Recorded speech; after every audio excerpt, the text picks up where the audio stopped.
So why don't we first start by listening to your introduction from your own words for our audience before we kick this off. Varun, do you want to go first? Sure. Thanks for having us here. It's great to be at the Growth Summit. My name is Varun. I lead product at Airtel. And I've been with Airtel now for 5.5 years. The product team is essentially the product management function, data, analytics, and design. And that's what I do. I do this for the consumer business and the B2B part of Airtel's business. Samir? Thanks for having us here. First of all, it's a great summit. My name is Samir Ratanjankar. I represent Reliance Retail. I lead marketing as well as monetization for Reliance Retail.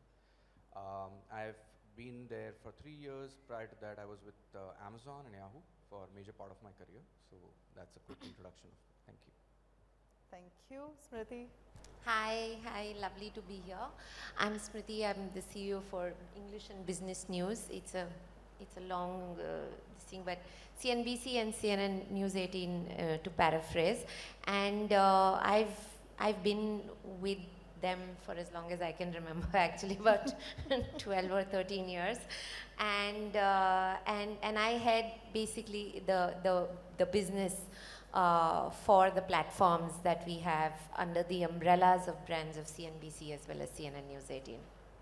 Absolutely welcome to the panel. Thank you so much for making time. Varun, you have over 2 decades of experience in the internet, digital media, telecommunications industry, and you also have driven product vision, strategy, and execution for both sides, which is Airtel's consumer business as well as the B2B side of it, right? It would be great to start this off by knowing your thoughts on what phygital customer engagement initiatives look like. That's a great question, Shivangi. I think when you think about the Indian customer, they're a very demanding customer, and more recently, growingly, very digitally savvy also. They expect a high degree of service. They want you to meet them where they want to meet you. And what I mean by that is, in an ecosystem where you have retail stores and you have online applications and web, a customer will interact with the medium that suits them the most. So if I'm walking past a store, I'd like to walk into the store and get an experience. So the expectation becomes, I want to pick up a conversation where I left it off. And some of the drivers of this have really been a greater penetration of smartphones that has grown digital distribution for us. Secondly, also the pandemic was a marked shift in customer behavior moving to predominantly online, and that kind of has stayed since then. So if you think about the importance of phygital initiatives, you have to really stitch the customer's intent and the customer's context across the channels that they operate in, right? And that's really why it's important to think both online and offline, and you can't ignore it. In the context of Airtel, we serve 350 million customers in India alone. We have 1,500 retail stores.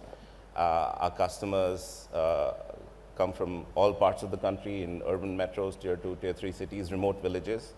And so the channel of choice depends on many factors. It could be digital literacy, it could be digital affinity, it could be literacy, it could be the amount of time someone has. I might not have time to go through a full online acquisition. I might just want to pick up the phone and say, I want a service. And so I think the phygital ecosystem is real.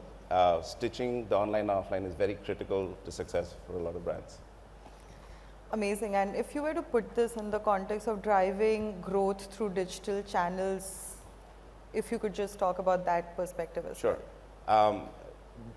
Growth in digital channels, I think traditionally a lot of us will think about metrics. We look at it in terms of metrics like click to visit or visit to lead or lead to activation, right? I'll offer a different perspective, right? For your online growth, the offline channels are very critical, right? You have to optimize your offline channels. They need to be in sync. And I'll share 2 very simple examples on how the offline channel ecosystem deeply impacts how your digital growth works on online channels, right? One of the things we did was we took the map of India and we divided all regions into 1 by 1 kilometer grids. And what that helped us do was to identify consumption grids. So let me take an example. You take a pin code, and in that pin code, you can have commercial areas, and you can have residential areas, and then you can have parks and playgrounds. When you think about this, you are able to then plan, where do you want to invest? Do I want to invest, for example, in fiber in certain areas when new residential is coming up? Yeah. Do I want to invest in more capacity? And so the offline deeply drives what you invest in online campaigns. You can be more targeted. And it also allows you to do something which has helped us a lot, which is de-averaging. You don't look at an area as an average. You de-average it and say, for 5 of these consumption grades, I want to do X, and these are the products I want to put out there. Maybe in a commercial area, I will put out a different kind of product. And so that's very important. And I would say digitizing this offline intelligence is very important for online growth. Because I truly believe some of the best growth teams are your teams on the ground. Yeah. They know the customer, they know the region, they know exactly kya bikta hai, and that's why it's fascinating. And that's really one small example of how we think about it. Yeah, you said it. I think don't be blinded by your presumptions, be on the ground and probably get the real insights. Samir, Reliance Retail is a behemoth today, right? Like, it's so vast, and you've played a big role in scaling it up, right? So, and you, in your own words, you have also done this for, you have also driven massive revenue growth for Yahoo and Amazon as well, right? So how do you define omni-channel strategy? I think there is no option but to be omni, right? I'll start from, say, my Amazon days, right? Amazon came into the country, Flipkart was already there. They set up this entire digital ecosystem in this country and grew really leaps and bounds. The numbers speak for themselves. But if you still look at it, it is still less than 10% of the overall organized retail. That's how the offline channel is big in a country like India. And it's not going to be that easy to penetrate beyond that. Yeah. That's why a lot of digital needs the backing of offline. I think Varun also mentioned that, because that's where the physical touch and feel is. Our country is used to buying that over a period of time. And in retail, there are 3 aspects, right? One is online buying, which is the nascent new one. But the traditional 2 aspects are your modern retail, which is your large format stores, and then there are these small retailers. The 3 kind of make the entire retail happen. There is this unorganized retail, which nobody has the data about, but then there is this organized retail. There is no option. He mentioned pandemic as well, right? But when pandemic happened, a lot of people started buying online, which gave us the belief that now online is the in thing.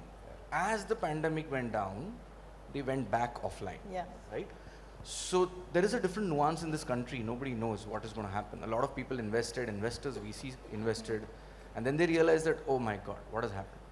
They went back offline. So that's where we as an organization kind of have that advantage as well somewhere, right? We have almost 19,000 odd stores, but the stores is deeper penetration. There is a deeper penetration and there is a wider penetration. Stores can, even though you open a lot of stores, it will not be able to cover the 24,000 pin codes that we have. Digital can do that. From a store to a dark store to that person's house is the channel that digital can help provide, right? So that's why Omni is very important, where the store keeps your products, you have walk-ins, they experience it, and once they experience it, and if they are sitting out of a pin code where there is no store available to you in terms of walk-in, you order online. And that's why that entire circle kind of happens. And I think with the advent of quick commerce and a lot of other stuff, this is going to grow. Right? In Amazon also, I think earlier Amazon tried to get into offline with acquisition of More and all those things happened. But it's the advantage, right? Some organizations know how to do digital well. Some organizations know how to do offline well, and a kind of congregation of that is eventually going to push the envelope in a country like India is what I feel. It's a hard problem to solve for sure, but it starts with that thought process. right? Smriti, you bring a very diverse perspective to this panel, right? With your long tenure, like you said, in the media and entertainment industry, what's your take on delivering a seamless consumer experience for millions of your viewers? So, Shivangi, for us, you know, the challenges have been two. One is, of course, the way consumption has moved. For us, especially, you know, businesses like us who started as television channels, right?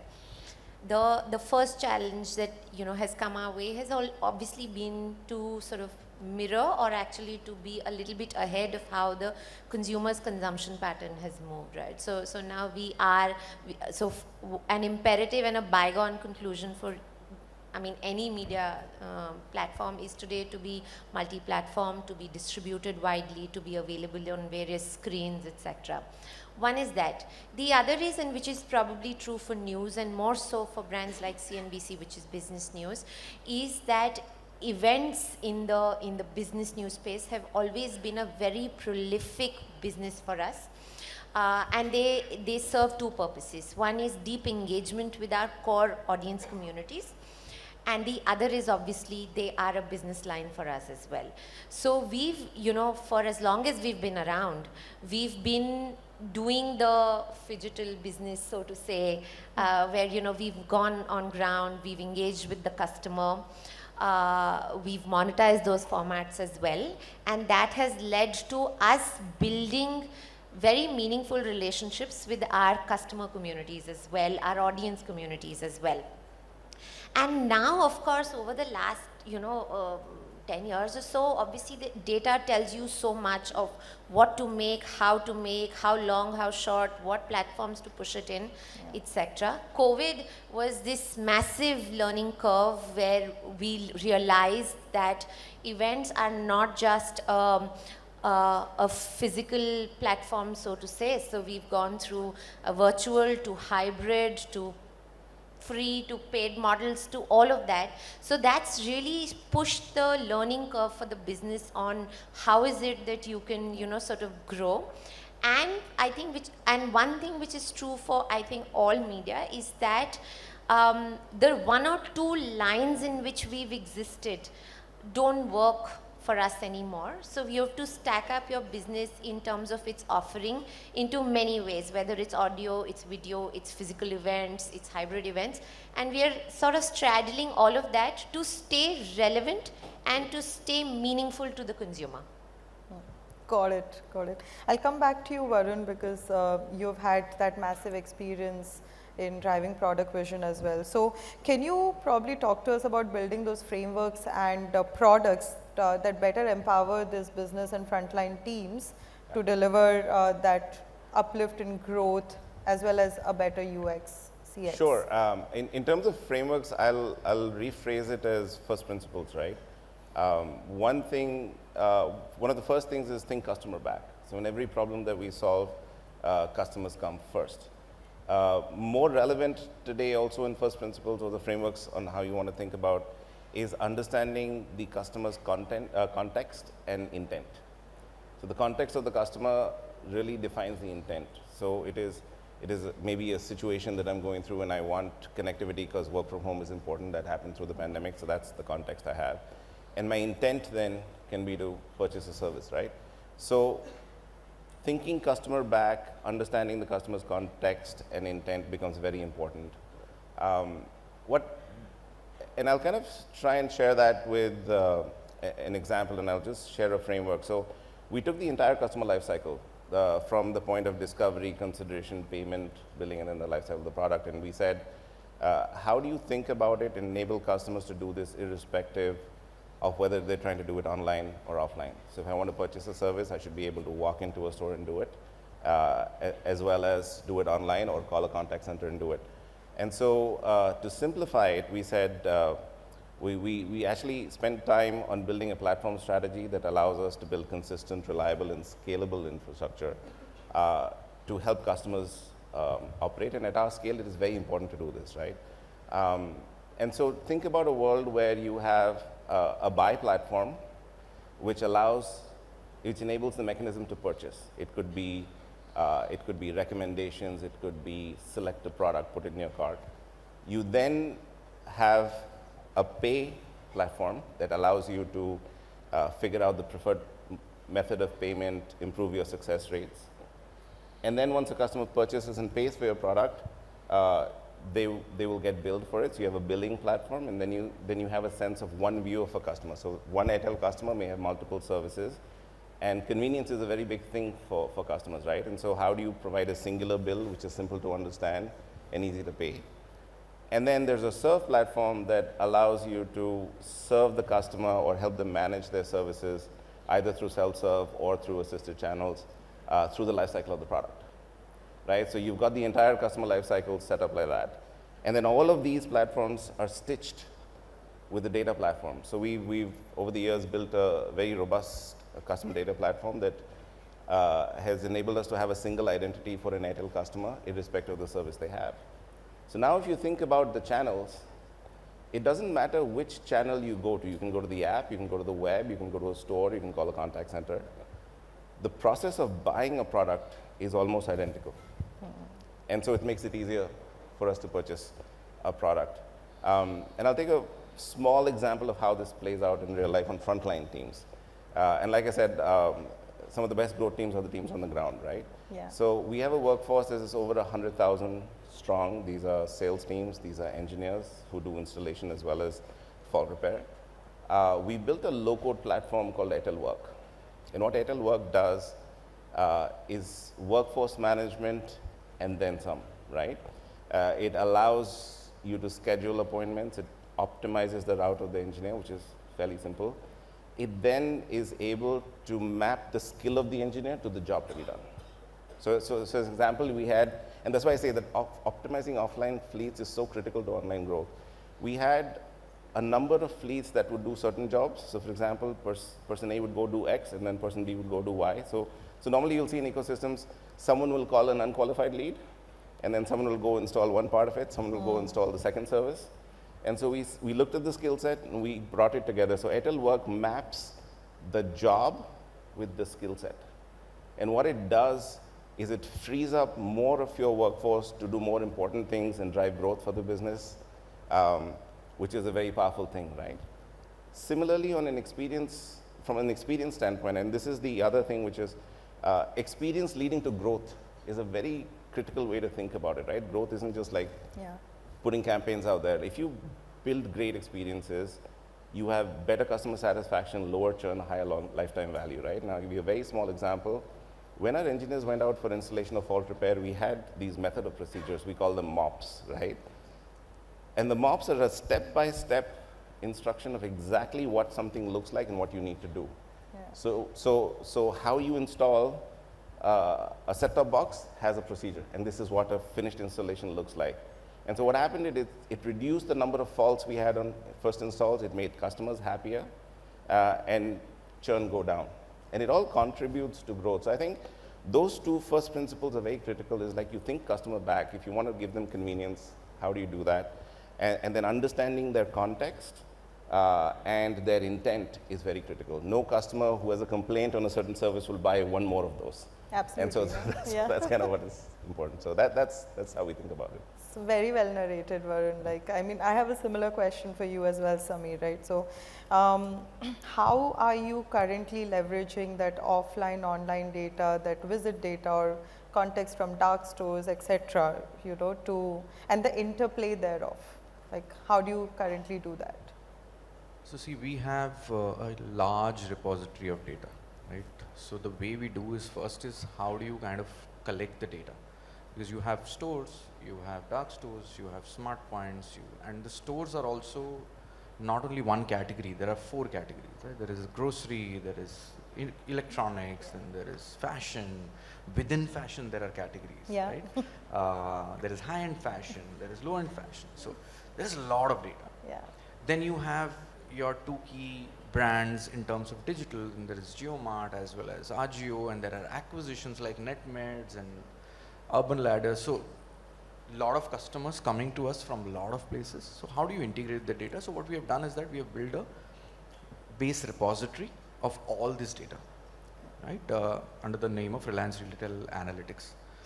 Now what we do with that data is then we do something called as predictive modeling, where we kind of understand how these customers behave across these touch points, right?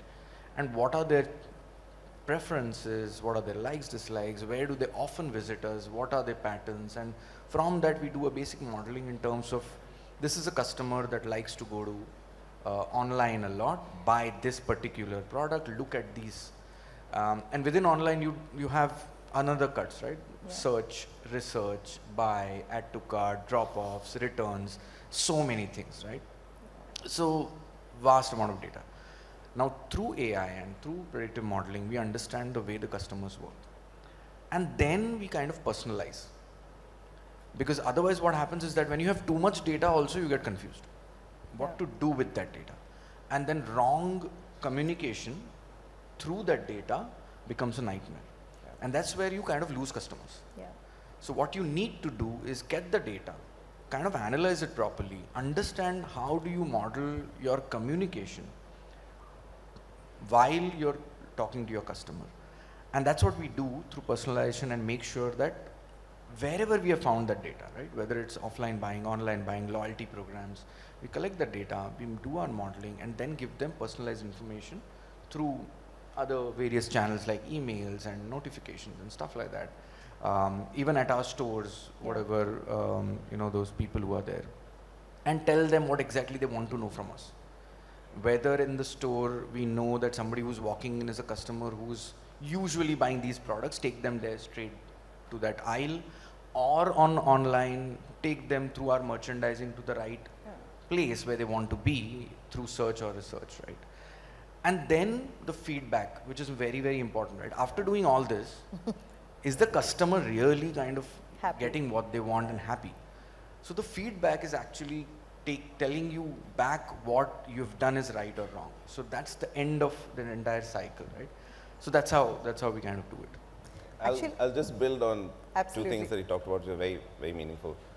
Personalization is the hot topic. Everyone wants to personalize and send. Yeah. And I think very often I hear people stop personalization at sahi proposition kya hai, kisko kya becho, right?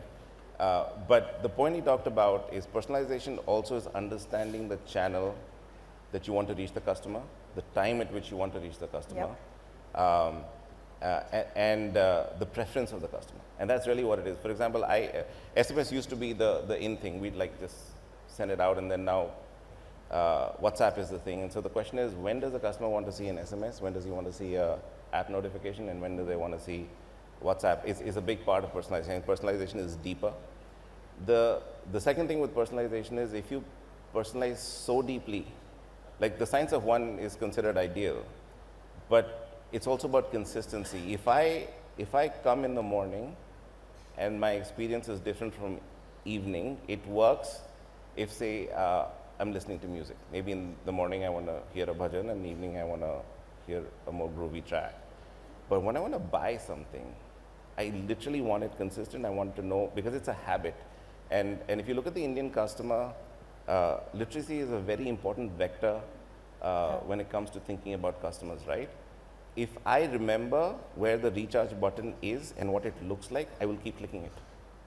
Whether or not I know how to read. And it's very important in product design to be very clear on this, right? Personalization, if I move the button left to right because mujhe aapko international roaming dena hai, I'm done, I'll lose revenue. And that kind of is a very important point that he touched on, is it's deeper than just the right proposition. Absolutely. Yeah. And I think my segue to that is also, like, personalization is two parts, right? One is what you know, and the other is what you want to recommend based on what you know, right? So, and that is a very big part in retail for sure, right? So, I also want to sort of, maybe for the benefit of the audience, understand if this AI powered analytics that you're talking about, that powers a lot of predictive modeling for you and probably for you as well, Varun, right? So does it also help you serve recommendations at that massive scale? It does. But you know what, very frankly, I don't think so, though that recommendation engine has evolved to a level where you can actually send a customer the right message at the right time. It'll take some time. I know AI is evolving. I know all these things are artificial intelligence and Gen AI and stuff like that. you know what I feel, I'm not a techie, maybe Varun can correct me if I'm wrong, but technology is great, but how to use it is very, very important, right? It's like giving a wrong toy in a kid's hand. Yeah. It's like that. If you can use it well, then the outputs are going to be manifold. Yeah. If you cannot, and when you're dealing with a customer, you're dealing with that customer's emotion. If that customer is not happy, like he spoke about the messaging, right? WhatsApp, email, SMSs. How much you send, what you send, what are you telling the customer? If you irritate the customer, all your AI modeling and all is gone for a toss, right? So you have to be so precise. And I learned that at Amazon because they are so specific about customer obsession is one of their principles, right?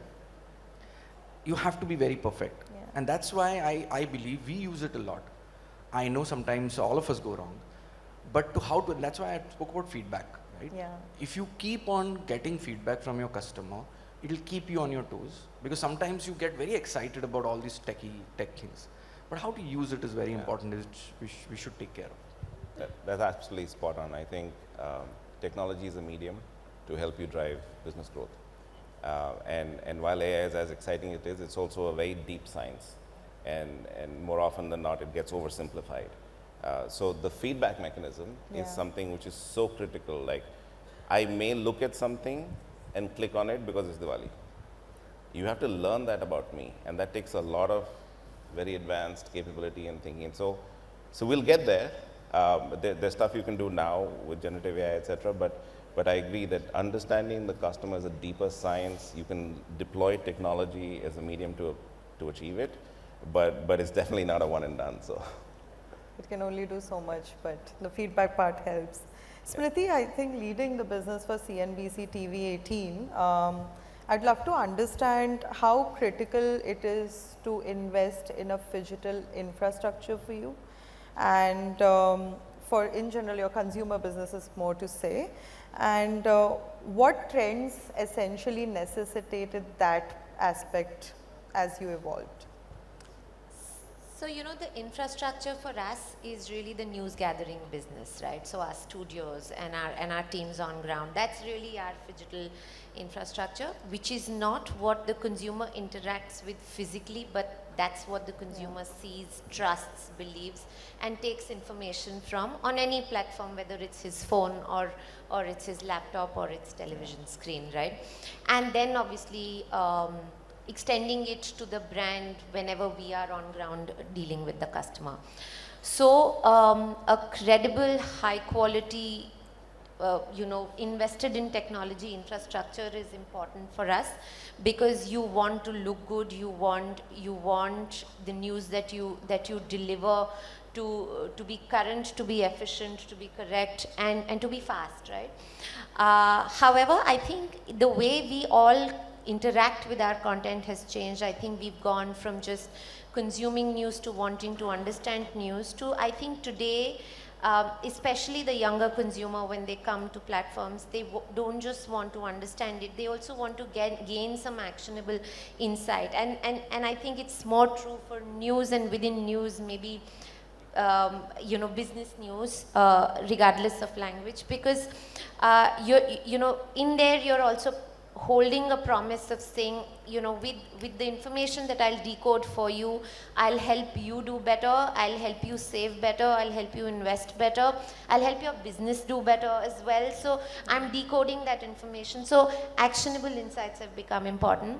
Also, Shivangi, what is true is that, and it's perhaps true for retail and telecom as well, the age demographic of the consumer on TV is slightly different from the demographic who's largely consuming it digitally. So, you have to constantly plug into data to see that what's flying on digital, what's doing better on television.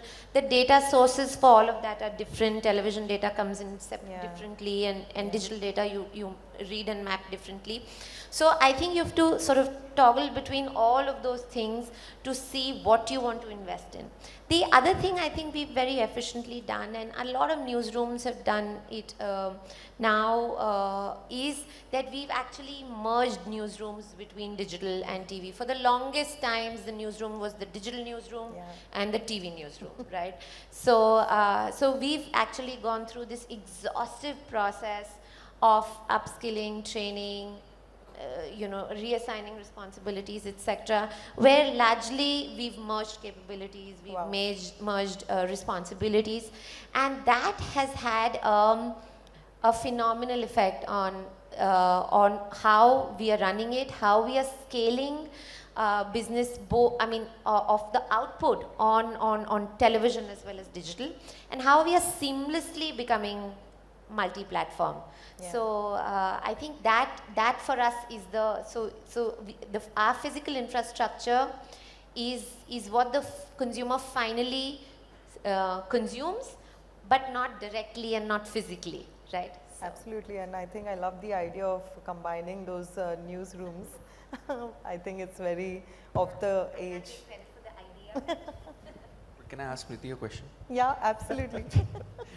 Just curiosity, when you combine these, I keep on hearing is that the language of digital, content language of digital and television or print is different, right? Yeah. So when you combine these newsrooms, do you have to take care of that? Because the way you speak or the way you kind of communicate to a TV audience, the way you communicate to a digital audience might be a because the demographic is also different of the consumers. It is, right? It is, it definitely is. I think and it requires a whole lot of learning, right? And I think as a company, we went into it knowing that there'll be upskilling required. Also see, digital is not 100% video platform at all. It's also text, it's also audio. It's largely, news is still very text, right? Whereas television is obviously all video. So it required some amount of sensibilities. The idea is also, it's not like everyone's doing everything, right? So there are specialists for digital within the teams, there are specialists for television within the teams, but at various levels we've actually combined responsibilities so that everyone is plugged into driving all platforms. And the other thing is also, as a business, it's hugely more efficient for us to do it in terms of just optimizing for cost, right? So. Also, I think in digital, it's easier to know who's watching what. Yeah. In linear TV, and that's something we thought about a lot, is that how do you know who's watching what? And how do you understand that behavior? So in linear TV, it's a lot harder. Digital, of course, is a sharper space to be able to figure it out. And these are some of the very interesting questions you ask when you try to understand the same customer consuming two different media types. Yeah, and I mean, we talk about that feedback loop, that is much more harder in this case, and because the TV audience is extremely offline. But if you were to sort of put all of this in the perspective of any actionable strategies that have worked for you in emulating the context between offline and online, or connecting those both worlds in your context of offline and online, the digital and TV, what does that look like? Like, what are some of those strategies? I think just understanding that we are a platform, we are not a television channel. I think that core understanding, and at every level of the business, whether in revenue, whether in editorial, whether in tech and product, I think just understanding that. I think the other is what Varun says, consistency. So the look, the feel, the voice, the tone, the tenor, the language, the faces. I mean, in news, the faces are important. Across every platform have to be the same. The consumer, wherever he engages with me, has to have the same high quality experience or the same credible experience with me wherever I think he or she interacts with me. And the other is, I think, constantly, and news is a high speed business, right? So constantly relying on data to read trends, to see what people are consuming, what they're interested in, I think are the 3-4 things that we now consistently on a everyday basis do. Of course, personalization, but we'll always remain a one-to-many business, right? So yes, the experience maybe on my platform can be slightly more curated, but of course, I need to produce content which is not for just one person, right? Yeah. It has to have mass offtake, and we get that because obviously for us it's about building a larger audience base. And I think on the other side, there are, a lot of learnings from all of this that we do for the consumer on the business side as well, as to how we monetize, how we make business grow for us. And those, sort of the phygital interaction, the virtual interaction with the consumer has also opened up revenue lines for us, which we've adopted, which we've grown. I think the pandemic was a huge learning curve for all of media globally as well. So, everything that I've told you about the consumer and his consumption patterns with us have a very direct effect on how we scale up our business as well. So those are the, the part 2 of the learnings which we've actually, in a very happy way, we've learned and we've grown and we've scaled. And that's actually been a very exciting journey as well, so. Wonderful. I think before I wrap, I would just do a quick rapid round of an example of a successful omni-channel initiative that you have taken and you'd like to pay it forward to the community. Smriti, you go first. Oh boy. That's not that. Just one example, short and sweet. You'll ask me which color you like most.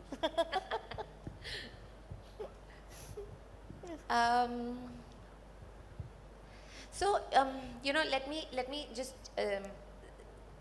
answer that slightly differently. I think over the last few years at CNBC, especially across our Hindi, English, Gujarati businesses, we've realized that what I was earlier talking about, that everyone comes to us earlier for news, then for understanding. Today, they also want some actionable information, insight from us, which helps you